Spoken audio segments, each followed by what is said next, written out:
lifeblood of all things, the home of a billion stars, each with its place in the order of the heavens, and each governed by the infinite law of the cosmos. As the ever-expanding energy of the universe continues to grow in a sea of fusion and creation, the infinite depth of the cosmic reality embraces itself in the fabric of destiny, and the awareness of mankind grows in accordance with the rule of cosmic law.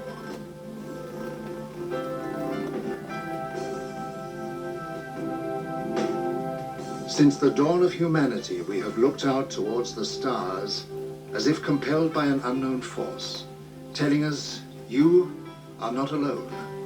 You are all part of the evolution of the universe, on your way to higher realms of enlightenment.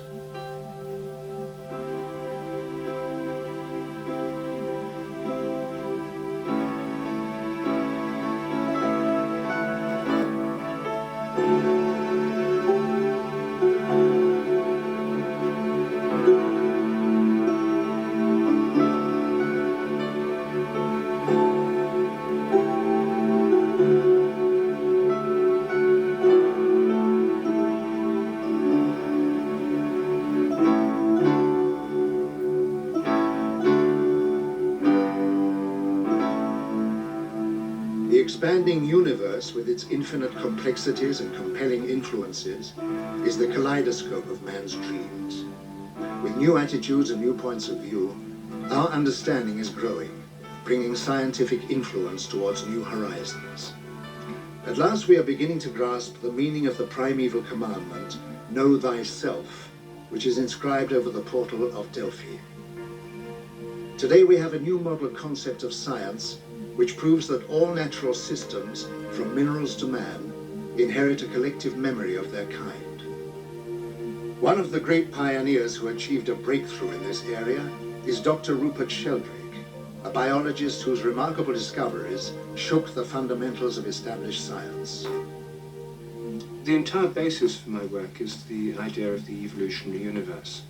See, until 1966, most people thought of the universe as essentially static, most physicists. And the idea was that evolution occurs on Earth, in the biological and human realm, in a universe which is at best static, at worst actually running down, devolving rather than evolving. Since 1966, we've had the idea of an evolutionary cosmos, an evolutionary cosmology. And this changes everything, because now we see biological evolution in the context of cosmic evolution. And the idea of cosmic evolution gives us the idea that all of physics and chemistry, everything, is evolving. And this is what leads me to my main point, that if everything's evolving, then why shouldn't the laws of nature evolve too? Indeed, why shouldn't they be more like habits? This is the essential insight of my work on morphic resonance. And it depends entirely on this evolutionary insight. The awareness of our fundamental heritage is inherent in our being. The awakening of the wisdom of the whole is inexorably endorsed within the essence of our spirit. The influence from motivation to germination is the basis of our existence and is predictable in the course of our evolution.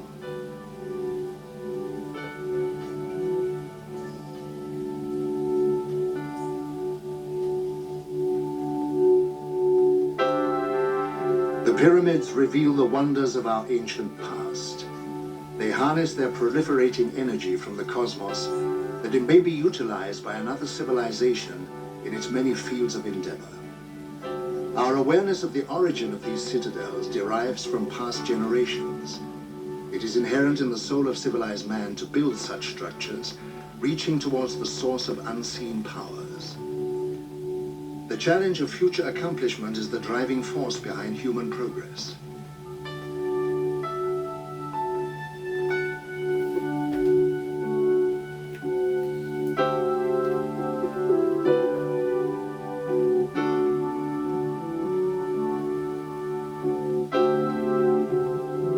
From the horizon of the past, the traditions and memories of visiting cosmic teachers has remained engraved in cultural art.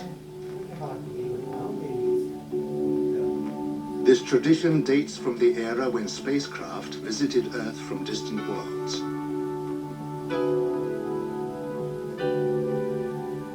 Proof of the historical facts of continuing extraterrestrial visitations has been revealed by Eric van Däniken, a best-selling author who investigates the archaeological and ancient artifact connection. We have been influenced by extraterrestrial beings for thousands of years, and will continue to be so in the future. And everything in its own time, the time of the possible. You could say that when an apple is ripe, it falls from the tree a couple of days later. The same is true in global thinking. The extraterrestrials influence us today. They influence problems.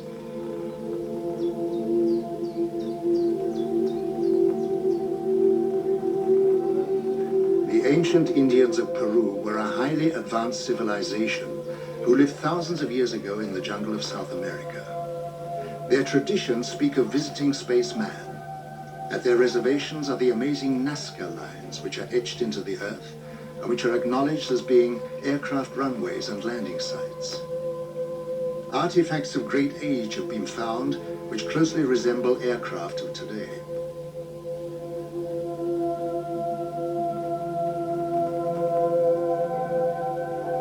The sensational crop formations of England have generated great interest, and the question has to be asked if there is any connection with the etching in Peru.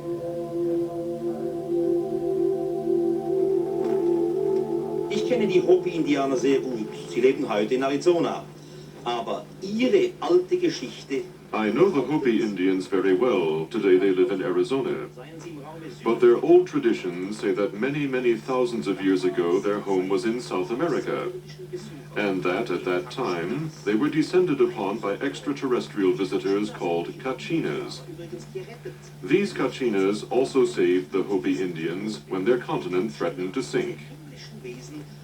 These heavenly beings, the Kachinas, were the teachers of the Hopi, and even today the Hopi Indians make figures of the Kachinas for the younger generations, so that no one should forget the visit of their original teachers from outer space.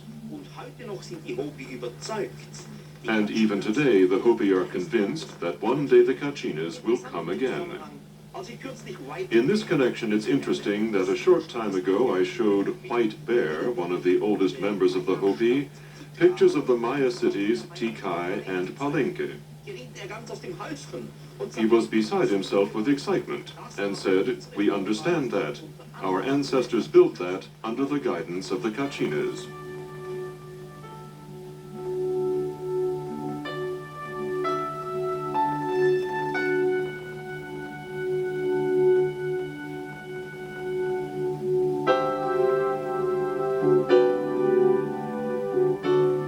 The great energy source of the cosmos can be extracted and focused to form a very potent electrical and magnetic power form.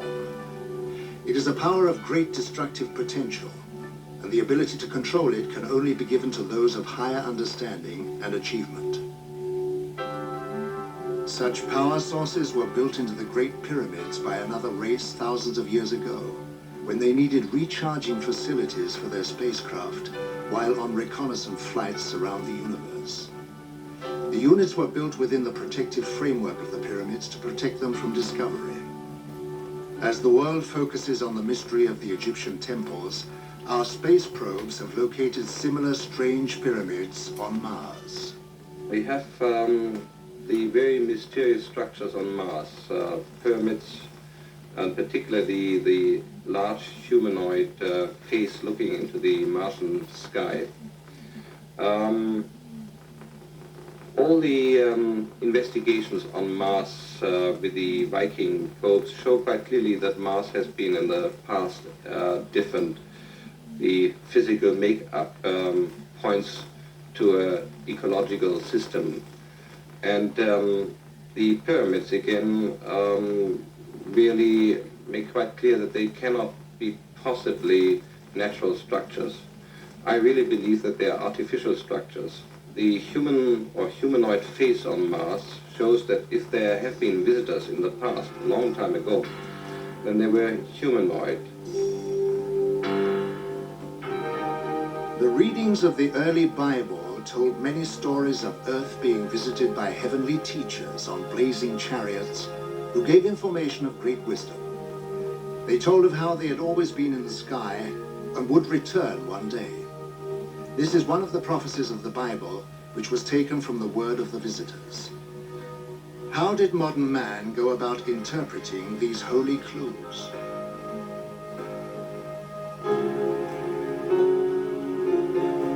The visionaries of the past perceive the structure of the cosmos and its purpose. The life spirit of the elements is a constantly changing mirror of charged perception and energy. The spiral of conscious awareness is the consequence of harmonizing with this harmonic vibration. Within the evolutionary circle of cosmic regeneration is the life force of progression, through which the universal memory of intuition is formed. Leonardo da Vinci was a man of great vision. He realized the significance of the hologram of man in relation to his place in the order of the universe.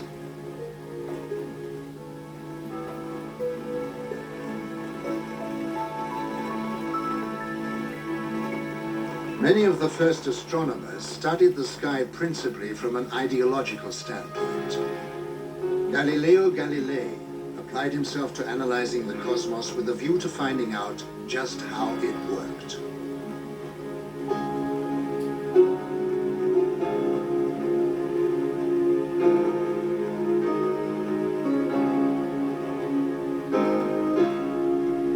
Kepler believed in the law of equal equation, whereby all scientific experience could be solved by the use of mathematics.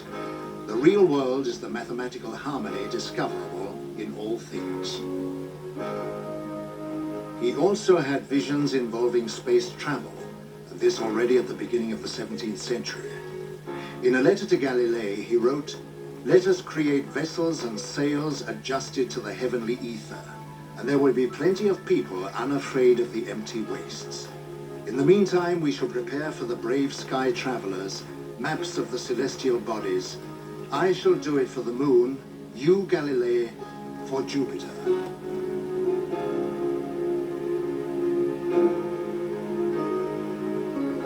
Isaac Newton spent many years studying alchemical research, cosmic intelligences, and the soul of the world. His law of universal gravitation involves a holistic vision. Every particle of matter attracts every other particle. Everything is interconnected, but in Newton's opinion, such a force could not arise from the particles themselves. They had no such attractive power. Rather, said Newton, gravitational force depends on the being of God. It is an expression of his will. This aspect of Newton's thought was soon forgotten, however. The hidden forces permeating the space of the universe were soon attributed to matter itself. They arose from material reality rather than from God. And when God was finally dissolved completely away from Newton's vision, what was left was a world machine in absolute mathematical space and time, containing inanimate forces and matter, and entirely governed by eternal mathematical laws.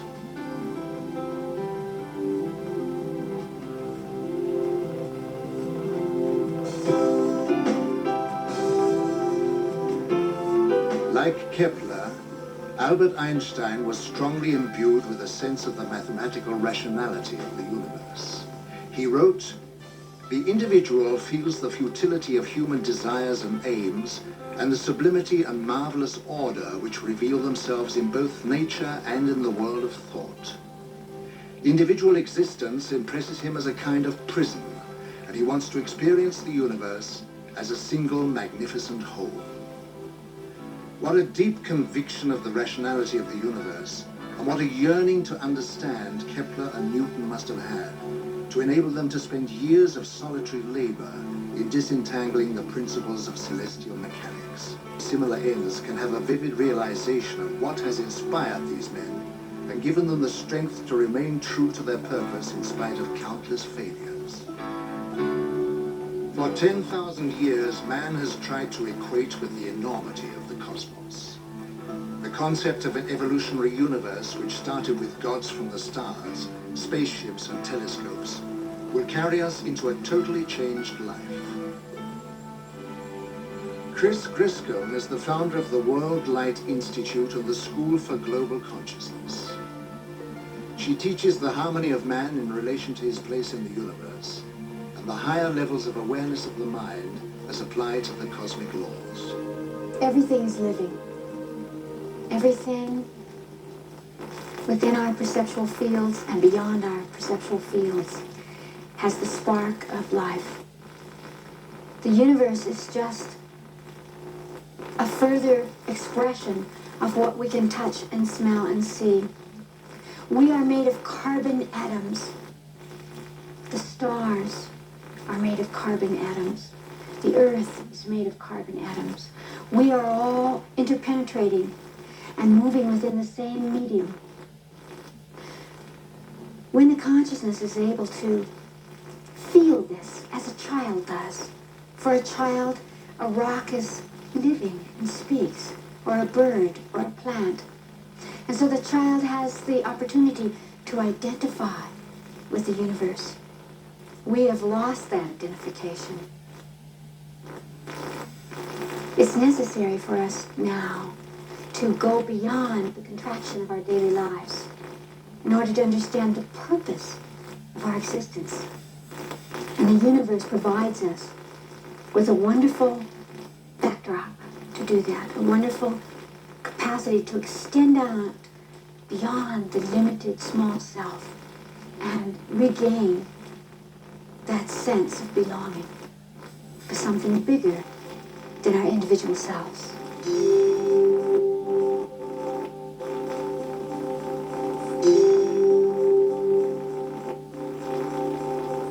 So we turned our faces towards the heavens in the hope of finding a deeper understanding of ourselves, to participate in the quest for universal knowledge, and to hold out our hands in the search for possible cosmic neighbors.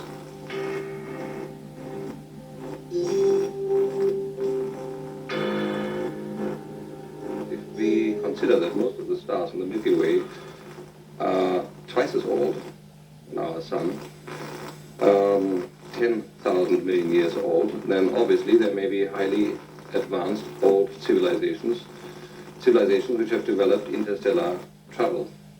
So my answer would be it is more than likely, not only possibly, but more than likely, that extraterrestrial visitors are traveling to other solar systems, other planetary systems. Thus, we really should expect extraterrestrial visitors in our solar system observing human civilization. As fantastic as this may seem, photographs of unknown flying craft, known as UFOs, have been taken around the world, captivating the public's attention for decades. This photograph was taken in 1978 in Brazil. This was photographed in Switzerland in 1975. These two UFOs were also photographed in Switzerland in 1975. This was taken in 1971 in Austria. This one was seen in 1987 in Canada. This UFO was photographed in Germany in 1977. This was taken in Colombia in 1971. This photograph of a shiny silver object was taken in North Charleston, South Carolina in 1980. Yet another photograph from Switzerland taken in 1975. This UFO with a cloud-like vapor was taken in 1974 in Denmark. This UFO was sighted in 1977 in Uruguay. A UFO in Indonesia, photographed in 1974. These three luminous flying objects were photographed in Barcelona, Spain in 1978. Every year, increasing numbers of UFO photographs are being taken by witnesses from around the world, giving growing evidence of extraterrestrial visitors. In 1946, George Adamski, a professor of philosophy, using his cinecamera, took the first moving pictures of alien spacecraft.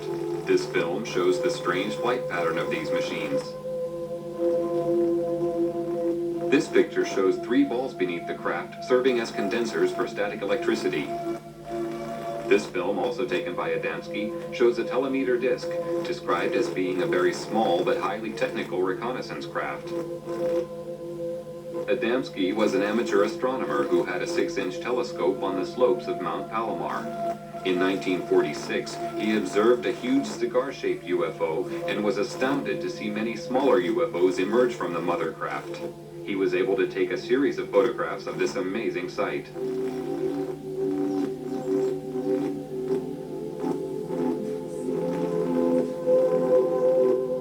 After taking many photographs of these alien flying machines, an event took place which would change the course of Adamski's life.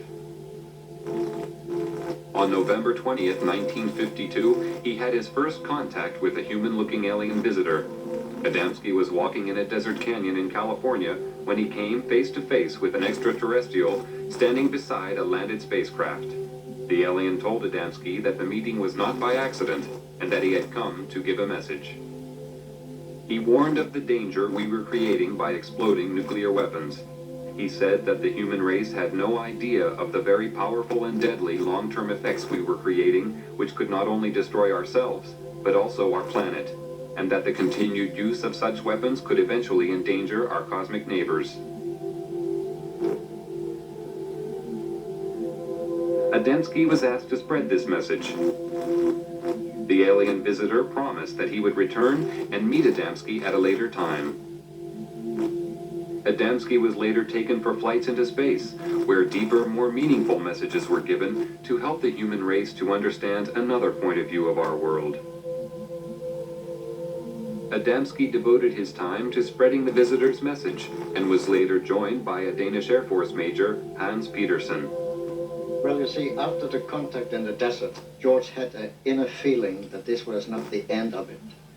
On one of his flights, made more flights, but one particular he was taking on board a mothership, which is a very, very large ship, was taking all the other vehicles into our atmosphere. And in there, he met a lot of people, and he met an old man, so to speak, a wise man, who told him a lot of why they were here and what we did wrong here on Earth. And after these experiences, George wrote a book, Inside the Spaceships. In this book, Adamski described in detail the very advanced technology used in the spaceships, including technical information on the magnetic and gravitational propulsion systems, which work on a power found throughout the universe. He also described a magnetic pole running through the center of the ship that was also a very powerful periscope, which could observe both above and below the craft with great magnification. Adamski's alien friends gave him a pendant to wear around his neck, and was told it would increase his telepathic abilities and enable him to maintain contact with them. Another witness who was truly shattered by his experience when he saw and photographed a UFO was Dr. Daniel Fry. Dr. Fry was a rocket engineer and the head of a scientific team employed by the American government at the White Sands Missile Proving Grounds in New Mexico when he took these films and photographs. On July 4th, 1949, Dr. Fry was contacted by alien visitors for the first time. They informed him that mankind lives in danger of total self-destruction through means it had created itself, and that Earth technology was advancing faster than man's ability to control himself. He was told that peace was the automatic byproduct of understanding between man, and race. Also that the understanding of fellow human beings was the key to building a united world. The most significant experience that I had is probably the finding out of the major purpose for this invasion, so to speak, was to keep this planet alive, that we're approaching an area of controversy, which could result in the displacement of all humanity, because we had learned how to do that without learning how to get along with each other. When those among you responsible for your scientific achievements realize the significance of the destructive forces you are creating, only then will you understand that you are destroying your living planet, which is responsible for your very existence. We are here to advise, guide, and encourage you to turn your eyes towards the creation of a planet of peace and understanding, where your invention and universal ability coexist with the creative force of the cosmos. We are your brothers of the Galactic Federation, who wish only to have you by our side. We cannot join you until your thoughts turn from self-destruction to the eternal law of universal knowledge and understanding. Dr. Fry later wrote a book called Two Men of Earth, in which he told the story of his experiences and contacts with the space visitors. He continues to travel, giving lectures and spreading the word from his alien friends. Dr. Fry attracts a great deal of support from people in all walks of life.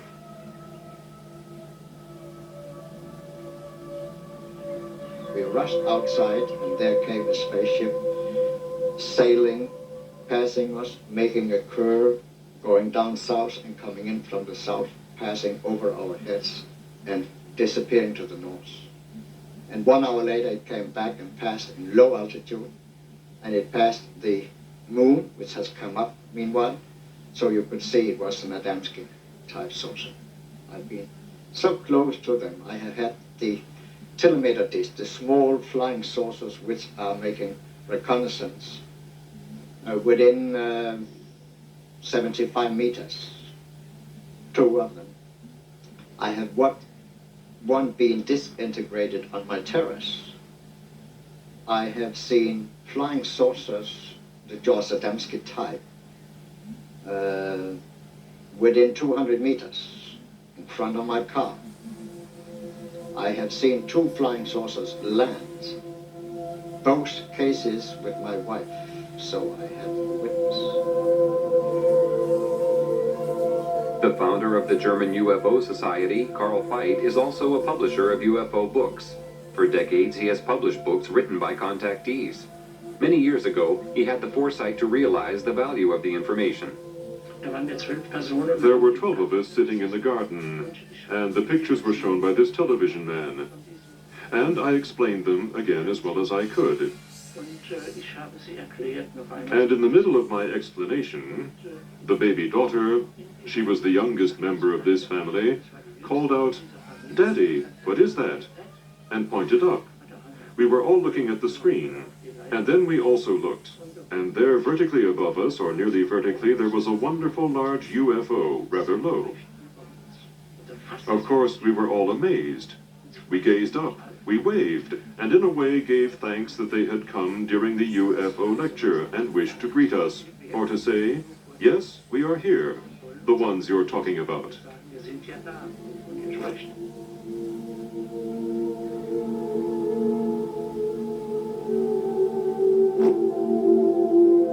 Tony Dodd is a retired British police sergeant who had a close encounter with a UFO. Since that time, he has become the Director of Investigations for Quest International, Europe's largest UFO investigation organization.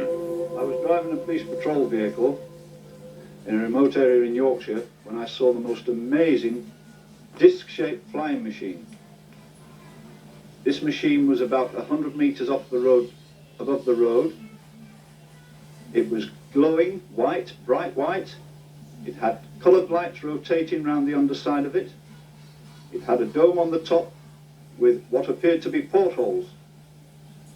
It was going at no more than 30 kilometers per hour. But the strange thing was that it was making no sound. It was the most amazing thing I've ever seen. This was no doubt a real UFO. I'm convinced of this. It did not resemble anything that we have which is flying around in the sky. It had an effect on my police car radio. It blanked out the transmissions with a very heavy static effect. The object moved away from us and disappeared into the distance, and appeared to land in a forest on a hillside.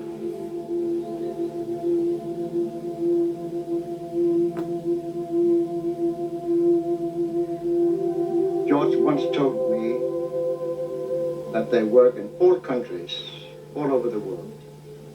They live among us, they have jobs. One day George met a couple in New York on 5th Avenue. He was looking in a shop in the window, and a couple passed him with a little boy between them. And he got this strange feeling that they were space people. And he put a thought towards them: are you space people? Then come back. They turned around and came back and said, your thought is correct. Adamski was given insight into the purpose of his life by his extraterrestrial friends. And in this sense, all these people who have come into contact with extraterrestrial beings are confronted with these wonderful facts, and they have also had an insight into their lives. Why they are here. That's what was also said to George Adamski, that he should, so to say, be a pioneer in the field of ufology, because in the development of the human race, we now face great, higher problems.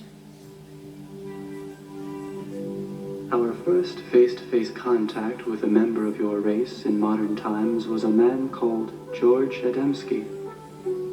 He was chosen because of his astronomical awareness and placid naivete, coupled with a cosmological awareness. During our contact, he was told many things which he was asked to pass on to mankind, and was forewarned of the ridicule he would be exposed to. He showed high integrity and learned quickly the significance of our intentions. He was the ideal subject for our first contact. He created a chain reaction of awareness which continues to spread at the present time. He was the first seed sown by us to open the eyes of your world. The first thing that made me realize that there was definitely something else happening was as a result of the first sighting. After this, using my policeman's mind, I used to watch in the area where I'd seen this thing, and then over a period of time I saw many more of them, and it got to a fairly regular event, and I saw them at close range. I saw them doing aerobatics, almost on occasions as if they were doing them for me, on very remote hillsides. And then on one occasion, one came past, it flew over my head, and I flashed a light at it. And this thing turned around and came back. And as it got above my head, this was only about 25 feet above the ground. It had a long light on the front of it, a long elliptical shaped light. And as it got to my position, the light increased in intensity, went down, and then increased in intensity and went down again, almost as if it was signaling me back. And then it turned and flew off again. I knew at this time this was an intelligently controlled machine who was acknowledging my signal. I was certain before this time that there were alien craft flying around, but this particular incident really convinced me of this. So where are our alien visitors coming from? Or is it possible that they've been here all the time? If so, where? Science is turning its interest towards new areas of reality and dimensions previously unknown. With this new scientific approach, long sought-after answers to the mysteries of the universe are now being revealed. Working in this area of science is Thomas E. Bearden, presently focusing his research on gravitobiology, a new biophysics. Much of this audience, a significant portion of it, has had at least unusual experiences in their life, with everything from contactee experiences to paranormal experiences to parapsychological experiences to you name it, religious experiences, mystical experiences, and so forth. A part of the audience, of course, is merely curious about those things and has not had maybe some kind of experiences of its own. The thing that you're dealing with when you have those experiences, I like to use the analogy of the 5 blind men and the elephant. We have been brainwashed and taught since our earliest childhood that reality is singular. It's brick-like. It's like a mechanical universe. It works like a clock. Wind it up and it goes a certain way. Certain laws apply and everything is absolutely mechanical and robotic. That is not true. It's as plastic as can be, and the Whitaker work shows that you can engineer it and make it what you will. You can make it a heaven or you can make it a hell. And so what we really live is in a universe that has many more dimensions. What we have in reality is really hyperdimensional. There are more dimensions than what we normally see. When we look in a corner and we see length, width, and height, there are actually dimensions that are hidden that we cannot see, and modern physics is in the business of representing many of those dimensions for various theories. Military and civil airline pilots from around the world have constantly reported having the most unusual experiences in the skies, including contact with UFOs. Before, when a UFO was seen near the aircraft, here is a close-up of the UFO.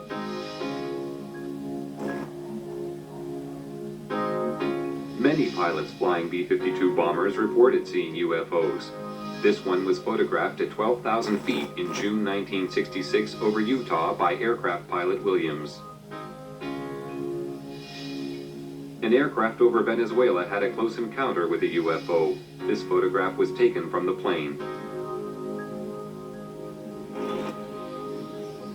In June 1976, the British Airways Concorde was being filmed in flight when a small UFO appeared. After maneuvering around the plane in a manner that indicated intelligent control, the UFO flew off at great speed. This was witnessed by the whole crew. Here is a replay in slow motion.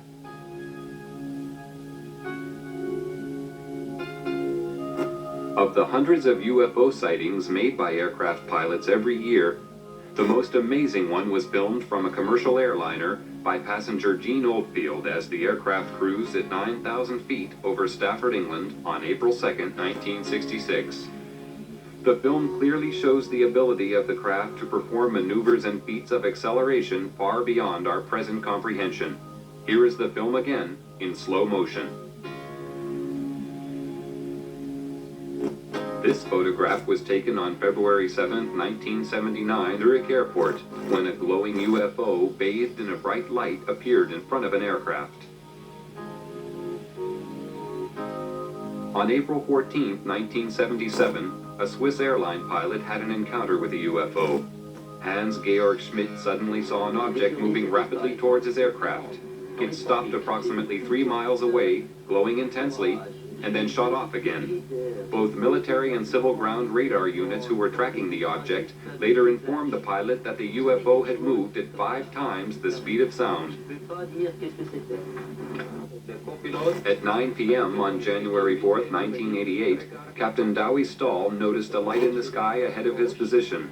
The object appeared to descend and then started to dance from side to side. It then climbed back to its original position. Pilots who witness UFOs while in flight are required to complete an official but confidential report.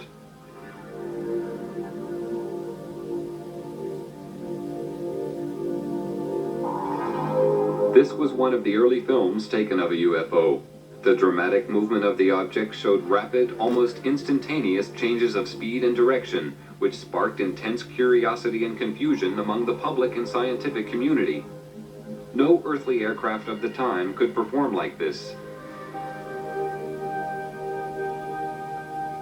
While filming from a helicopter for the U.S. Navy on April 15, 1966, Lee Hansen, a professional photographer, shot these pictures of a flying object at Catalina Island, California. The craft, which had no wings or tail fins, was 30 feet in diameter and moving at approximately 150 miles per hour. No signs of a propulsion system were visible. This film, shot by James Waters in Colorado on July 23, 1963, shows a UFO moving across the sky at tremendous speed, followed by a second one. This is the same film at 1/12 speed. An analysis showed that no earthly aircraft could possibly fly so fast.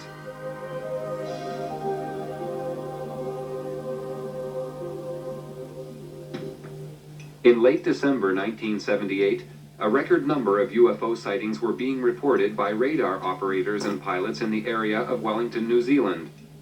Just before midnight on December 30th, 1978, Quentin Fogarty, a reporter, and a television team took off in an Argosy aircraft to fly to Christchurch.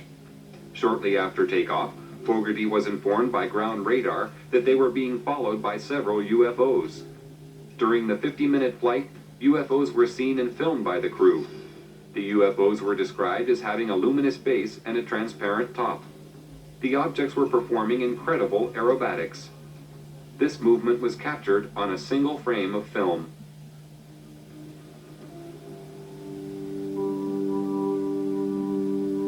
We have been present in your skies for hundreds of Earth years, but because of camouflage devices, you have been unable to observe us. Your cosmic evolution has now developed and the time has arrived for you to ascertain the existence of other life in your universe. This has been governed by their spiritual ability to comprehend our manifestations without anxiety or aggression. The movements of our vehicles in the air, which you find so strange, is due to the fact that we have overcome the force which you call inertia and can fly in any direction instantly without experiencing any form of pressure change. Our propulsion systems work on the principle of electromagnetism, where gravity is of no significance. The three spheres sometimes seen below our craft are our drive systems, but can be detached individually to function as surveillance probes. The magnetic pole within the axis of our craft has many functions. It contains periscopic lenses for high-magnitude observation and assists in absorption of static power for recharging purposes.